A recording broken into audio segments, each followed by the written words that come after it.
নমস্কার, শুরু করছি আজকের সংবাদ।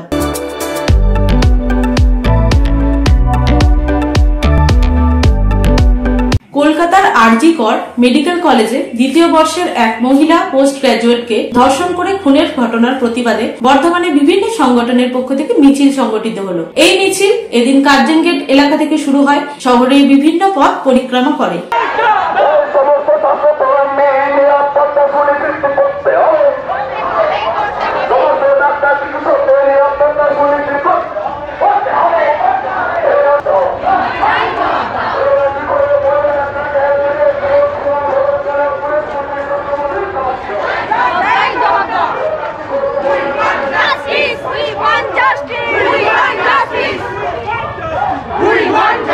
মিছিলে উপস্থিত চিকিৎসক, শিক্ষক, ছাত্রছাত্রীরা প্রত্যেকেই বলেন, আরজি কর মেডিকেল কলেজের যে ঘটনা ঘটেছে তা আমাদের রাজ্যের পক্ষে অত্যন্ত লজ্জাজনক। এই ঘটনার সঙ্গে যুক্ত প্রকৃত দোষীদের শাস্তির দাবি জানাচ্ছি আমরা। এর জন্য উপযুক্ত তদন্তের দাবি জানাচ্ছি। ভবিষ্যতে যাতে এই ধরনের ঘটনা রাজ্যে আর না ঘটে সেই বিষয়টিও প্রশাসনকে নিশ্চিত করতে হবে। সন্দীপ ঘটতে ওখান থেকে বহিষ্কার করা হয়েছে, তারপরেও কোনো অন্য জায়গায় কিন্তু আমরা চান্স করেছি এবং হাইকোর্টেও তার একটা দাবি রয়েছে।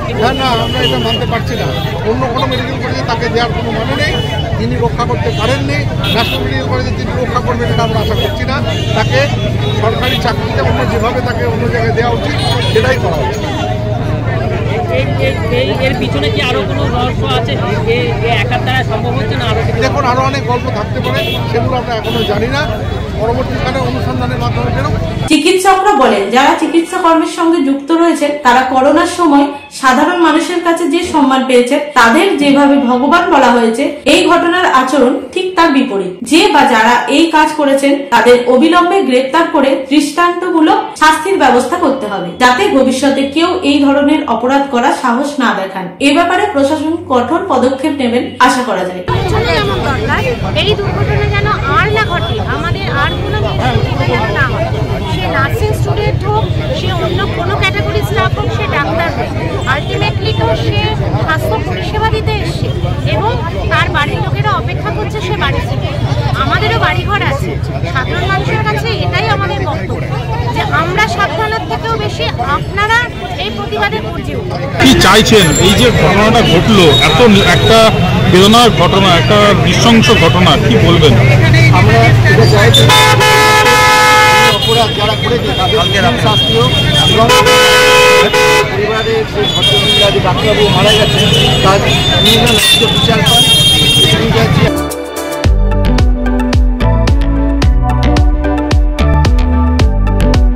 সৃজনশীল, সৃষ্টিকারী, মান ঘুষ মানুষদের নিষ্ক্রিয়তায় ধ্বংসকারী বেহুশ মানুষদের সক্রিয়তার কারণ। এই বার্তাকে সামনে রেখে কলকাতার আরজি কর মেডিকেল কলেজে ডাক্তার ছাত্রীর নৃশংস খুনের ঘটনার প্রতিবাদে পথে নামলেন শহরের বুদ্ধিজীবীরা।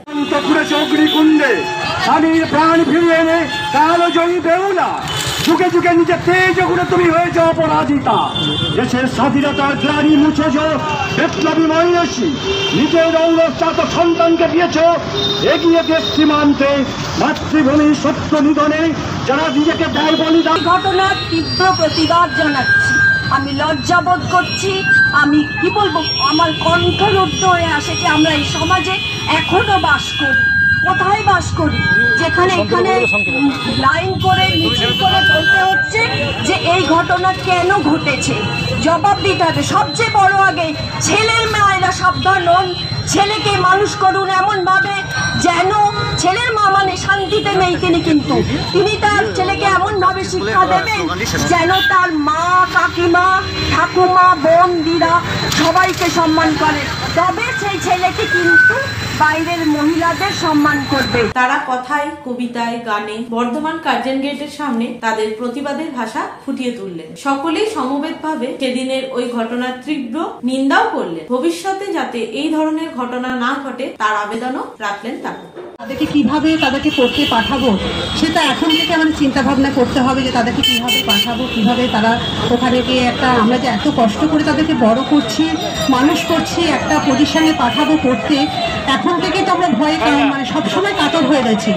এবং এই ঘটনা আজকে এই দু একদিন আগে তো শুরু হয়, প্রতিনিয়ত তো হতে চলেছে, তার পরিবর্তে কি ঠিক একই সময় গত বছর শুভদ্বীপেরও যাদবপুরে একই ঘটনা ঘটলো। এটা কিন্তু নারী পুরুষ নির্বিশেষে সেখানে র্যাগিং।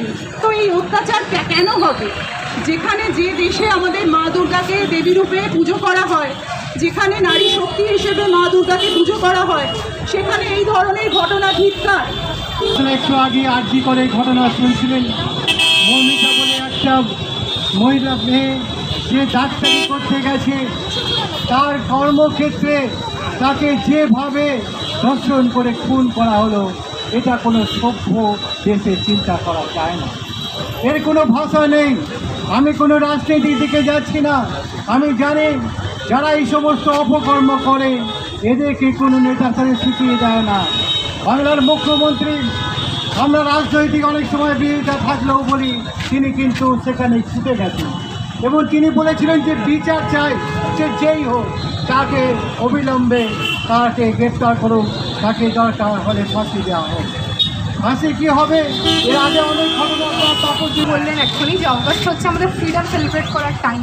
এই ফ্রিডমের টাইমে আমাদের কোনো ফ্রিডম নেই। আমরা রাত হলে আমরা বাইরে বেরোতে পারবো না, আমরা নিজেদের পছন্দের মতো পোশাক আশাক করতে পারবো না, অথচ কোনো ছেলের ক্ষেত্রে এই বাধা আমরা দেখতে পাই না। আমরা সমস্ত জায়গায় আমরা আমাদের মনে হচ্ছে যদি একটা কলেজে এরকম জঘন্যতম কাজ হতে পারে, তাহলে তো আমরা বাইরের পৃথিবীর কথা ছেড়েই দিলাম। ঠিক 1 বছর আগে এই সময় স্বপ্নদ্বীপের টাইমেও বারান্দাতে কোনো সিসিটিভি ছিল না। তার সঙ্গে ঠিক কী হয়েছে তা আমরা কিচ্ছু জানি না। আর এই ঠিক 1 বছর পর এখন আরজি কর হসপিটালের সেমিনার হলেও কোনো সিসিটিভি নেই।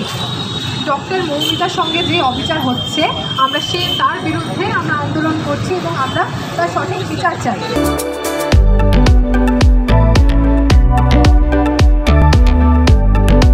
আজকের সংবাদ এই পর্যন্তই। নমস্কার।